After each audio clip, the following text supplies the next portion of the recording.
by Norton Juster. I decided that I wanted to read The Phantom Tollbooth out loud because it's my absolute favorite book. I've read it once a year ever since I was 9 years old, and every time I read it, I get something new out of it. Um, it's obviously a fantasy. This is the map, and you can see that not only are these not real places, but think about the connection between all these different places that really don't exist. So here you've got the mountains of ignorance. You've got the city of Digitopolis, digits like numbers. And here you've got the city of Dictionopolis, the city of words. You've got the foothills of confusion. You've got the doldrums. You've got the sea of knowledge and the island of conclusions, the valley of sound and the forest of sight, and so much more. So this is obviously going to be a mind trip.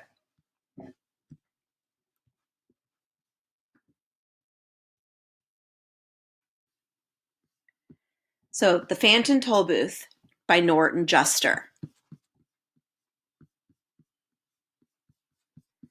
Moving on through the introduction. Here we go. Milo. Chapter 1. There was once a boy named Milo who didn't know what to do with himself. Not just sometimes, but always. When he was in school, he longed to be out, and when he was out, he longed to be in. On the way, he thought about coming home, and coming home, he thought about going. Wherever he was, he wished he were somewhere else. And when he got there, he wondered why he'd bothered. Nothing really interested in him, least of all the things that should have. It seems to me that almost everything is a waste of time, he remarked one day as he walked dejectedly home from school. I can't see the point in learning to solve useless problems or subtracting turnips from turnips or knowing where Ethiopia is or how to spell February. And since nobody bothered to explain otherwise, he regarded the process of seeking knowledge as the greatest waste of time of all. And there he is. And if you look at the illustration, look at the expression on his face and the lines that go straight down. Even the bird looking at him has a little tear in its eye. As he and his unhappy thoughts hurried along, for while he was never anxious to be where he was going, he liked to get there as quickly as possible. It seemed a great wonder that the world, which was so large, could sometimes feel so small and empty. And worst of all, he continued sadly, there's nothing for me to do, nowhere I'd care to go, and hardly anything worth seeing. He punctuated this last thought with such a deep sigh that a house sparrow singing nearby stopped and rushed home to be with his family. Without stopping or looking up, Milo dashed past the buildings and busy shops that lined the street and in a few minutes reached home.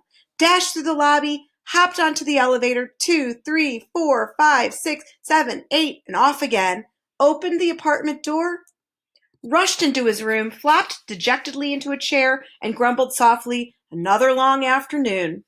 He looked glumly at all the things he owned. The books that were too much trouble to read, the tools he'd never learned to use, the small electric automobile he hadn't driven in months, or was it years, and the hundreds of other games and toys and bats and balls and bits and pieces scattered around him. And then to one side of the room, just next to the phonograph, he noticed something he had certainly never seen before. Who could possibly have left such an enormous package, and such a strange one? For while it was not quite square, it was definitely not round, and for its size it was larger than almost any other big package of smaller dimensions that he'd ever seen. Attached to one side was a bright blue envelope which said simply, "For Milo, who has plenty of time." Of course, if you've ever gotten a surprise package, you can imagine how puzzled and excited Milo was. And if you've never gotten one, pay close attention, because someday you might. I don't think it's my birthday. Christmas must be months away, and I haven't been outstandingly good, or even good at all. He had to admit this even to himself. Most probably I won't like it anyway, but since I don't know where it came from, I can't possibly send it back. He thought about it for quite a while and opened the envelope, but just to be polite. One genuine turnpike toll booth. And then it went on. Easily assembled at home and for use by those who have never traveled in the lands beyond. Beyond what? Thought Milo, as he continued to read. This package contains the following items. 1. Genuine turnpike toll booth to be erected according to directions. 3. Precautionary signs to be used in a precautionary fashion. Assorted coins for use in paying tolls. 1 map, up to date and carefully drawn by master cartographers, depicting natural and man-made features. 1 book of rules and traffic regulations, which may not be bent or broken. And there it is. And in smaller letters at the bottom, it concluded, results are not guaranteed, but if not perfectly satisfied, your wasted time will be refunded. Following the instructions, which told him to cut here, lift there, fold back all around, he soon had the toll booth unpacked and set up on its stand. He fitted the windows in place and attached the roof, which extended out on both sides and fastened on the coin box. It was very much like the toll booths he'd seen many times on family trips, except of course it was much smaller and purple. What a strange present, he thought to himself. The least they could have done was to send a highway with it, for it's terribly impractical without one. But since at the time there was nothing else he wanted to play with, he set up the 3 signs. Slow down approaching toll booth. Please have your fare ready. Have your destination in mind. And he slowly unfolded the map. As the announcement stated, it was a beautiful map in many colors, showing principal roads, rivers and seas, towns and cities, mountains and valleys, intersections and detours, and sites of outstanding interest, both beautiful and historic. The only trouble was that Milo had never heard of any of the places it indicated, and even the names sounded most peculiar. I don't think there really is such a country, he concluded, after studying it carefully. Well, it doesn't matter anyway. And he closed his eyes and poked a finger at the map. Dictionopolis, read Milo slowly when he saw what his finger had chosen.